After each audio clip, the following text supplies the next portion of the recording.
Merci Alix, merci de me donner l'occasion de présenter notre sujet aujourd'hui. L'entrepreneur hors pair est passé par toutes les phases de l'entreprise. Donc j'ai levé, mais je me suis aussi cassé la gueule. Donc je suis passé par toutes les phases de valorisation d'une entreprise et j'ai rejoint Nadia Domecq, que connaît très bien Alix, sur une thématique qui est le paiement en crypto-monnaie et l'acceptation par les marchands. Donc vous avez tous entendu parler de crypto-monnaie récemment. Tout le monde ici connaît ce qu'est un bitcoin et sûrement la définition d'un NFT ou d'un métavers. J'aimerais commencer par une citation qui est la suivante. Elle m'a fait bien rire hier dans les Échos. La prévision est difficile, surtout lorsqu'elle concerne l'avenir, disait Pierre Dac. Donc ça, c'est pour moi assez sympa. Peut-être que vous avez vous-même un wallet crypto sur vous aujourd'hui. Qui a un wallet et qui a déjà acheté, utilisé des cryptos? Donc en France, nous sommes 8% à avoir un wallet, donc bien plus qu'un compte épargne en action. Mais nous sommes aussi 300 millions au niveau européen et certains cabinets de conseil comme KPMG ont fait des études et estiment qu'on pourrait passer le milliard de wallets en 2023. À ce jour, cela représente 1 trilliard d'actifs. C'était 3 fois plus il y a encore quelques mois. Je ne suis pas ici pour parler de la différence entre Bitcoin, Ethereum et toutes sortes de plans DeFi. Je suis ici pour vous montrer ou vous expliquer pourquoi un marchand veut accepter des cryptos, des paiements en crypto. Ce que nous voyons, c'est que cette communauté, elle est différente selon les pays où nous sommes. Vous avez dans notre zone, ici en Europe, beaucoup de jeunes, des jeunes alphas, des 18-35 ans, qui ont investi sur les cryptos. Elle a un autre intérêt dans d'autres parties du monde, notamment où la dévaluation économique est très très forte. Quand vous avez du stablecoin comme actif, vous avez une partie de vos économies qui sont collées à du dollar.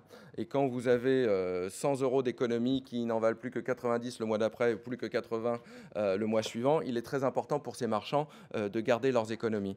Donc, accepter des cryptos, c'est aussi une relation commerciale très très forte. Un marchand, pour entrer dans le fameux Web.3 et identifier sa marque, a plusieurs choix aujourd'hui. Vous avez vu tout ce qui se passait dans le métavers, mais le métavers, finalement, ce n'est rien de plus qu'une évolution de Second Life il y a une quinzaine d'années et ça reste complètement obscur pour les marchands. D'accord. Vous pouvez aussi penser à digitaliser vos offres au travers d'un programme de NFT, non-fungible token. Et là encore, pour les marchands qui ont des boutiques ou qui ont des sites Internet, cela paraît quelque chose de futuriste. Par contre, encaisser, c'est le quotidien de tous les marchands. Que ce soit sur le web ou que ce soit dans leur boutique, ils ont cette relation client. La chose qui est nouvelle pour elles, c'est qu'ils rétablissent un peu un paradigme qu'on appelle le dernier kilomètre. Sur cette relation du dernier kilomètre, quand vous êtes dans des monnaies fiat, finalement, vous avez plein d'intermédiaires.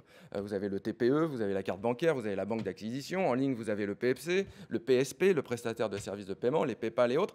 Et donc, finalement, vous perdez énormément de données que vous avez réussi à générer en invitant les clients dans vos boutiques ou sur vos sites internet. Vous avez fait le travail et cette data part. Ce n'est plus le cas avec le monde de la blockchain et avec le fait de pouvoir accepter les coins de type Bitcoin, Ether et tous les autres. Par rapport à ça, c'est que vous avez une relation forte de pair à pair. Et c'est ce qu'aiment les marchands. C'est pourquoi ils veulent parler à cette communauté. Ils vont pouvoir acquérir de nouveaux marchands, souvent de nouveaux clients. Souvent, le panier moyen, en plus, est un peu plus élevé en crypto-monnaie. Et ils vont pouvoir aussi retenir leurs clients en offrant un nouveau mode de paiement. Ce n'est pas dire que tout va changer du jour au lendemain, qu'on va passer de 1% de son chiffre d'affaires à 100% de son chiffre d'affaires. Visa a encore de beaux jours devant lui. Mais quand vous regardez la vague sur la guerre des wallets crypto aujourd'hui, et vous avez dû entendre parler des cartes de paiement crypto, des cartes cadeaux crypto, les marchands avec lesquels nous parlons et qui utilisent nos solutions se disent mais finalement pourquoi le marchand ou l'artisan devrait rester au milieu du gué? Pourquoi des acteurs comme Visa viennent finalement surfer sur la vague crypto? Mais le change se fait dans le wallet du client. Nous, marchands, finalement, nous encaissons que de l'euro. Donc, les early adopters, toujours, veulent, avec nous, avoir l'occasion facilement de paramétrer leur compte sur notre plateforme Pelico, qui est une plateforme disponible 24 heures sur 24, qui vous permet de déclarer votre carte d'identité, votre cabis, et d'exister quant à parler à cette communauté crypto. Vous paramétrez vos protocoles, vous paramétrez vos coins, vous paramétrez le fait de décider ou pas d'un KYT, donc de vérifier l'adresse d'encaissement du payeur. Et nous garantissons, nous, le fait que le marchand a déclaré des adresses propres. Donc, moi j'ai une question. allez-y. Tu parles beaucoup vite. Bravo. Vous en êtes où là du coup? Alors, c'est une très très belle question. Nous intégrons nos premiers clients. J'aimerais citer un de nos clients qui, pas plus qu'hier, a fait un communiqué de presse.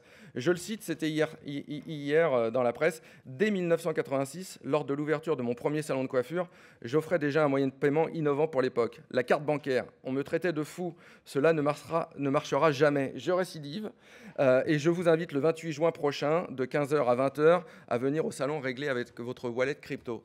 Les marchands ont compris que c'était possible. Les marchands ont compris qu'ils pouvaient garder un lien direct avec leurs clients. Ça va prendre du temps pour transformer 100% des marchands. C'est aussi quelque chose de cette innovation d'usage que nous proposons au travers de nos solutions logicielles est quand même disruptif. Si vous aviez un shift global, ça va prendre un peu de temps, mais les marchands sont là pour participer à l'écosystème. Vous ne pouvez pas simplement faire de la finance avec ce type de coin. Vous devez voir une économie qui est circulaire et c'est ce en quoi nous participons. Question ? Moi,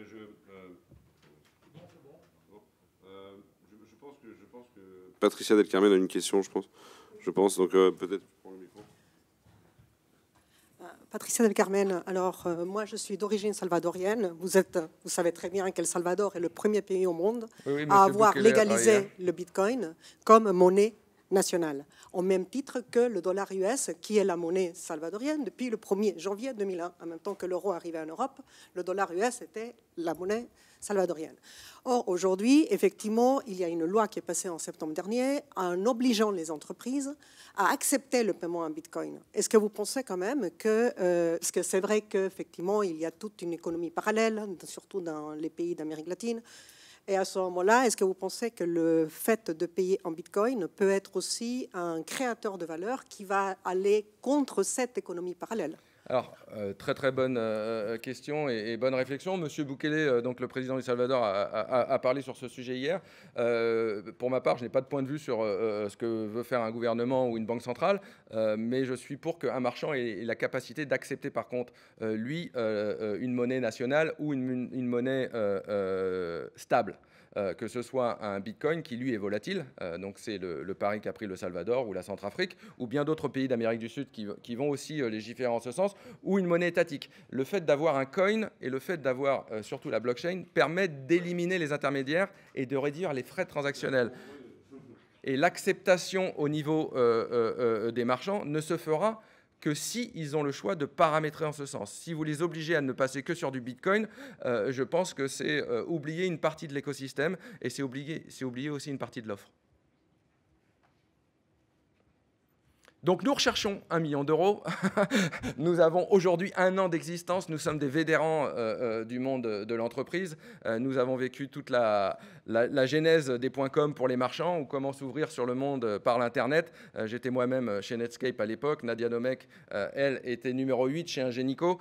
Aujourd'hui, nous sommes vraiment du côté marchand et pas du côté wallet client. Et nous veillons à les aider à pouvoir parler à cette communauté.